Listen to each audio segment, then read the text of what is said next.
Во Охрид живеат 51.428 лица, бројот на домаќинства е 18.368 и 33.660 станови, велат податоците од пописот спроведен минатата година. Средношколците да не носат маски и да се овозможи организирање ученички екскурзии, предлага Комисијата за заразни болести.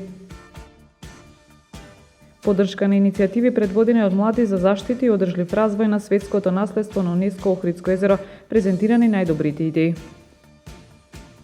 Преку платформа за вработување Хотам ја стимулира пријавената дополнителна работа во хотелските и угостителските објекти.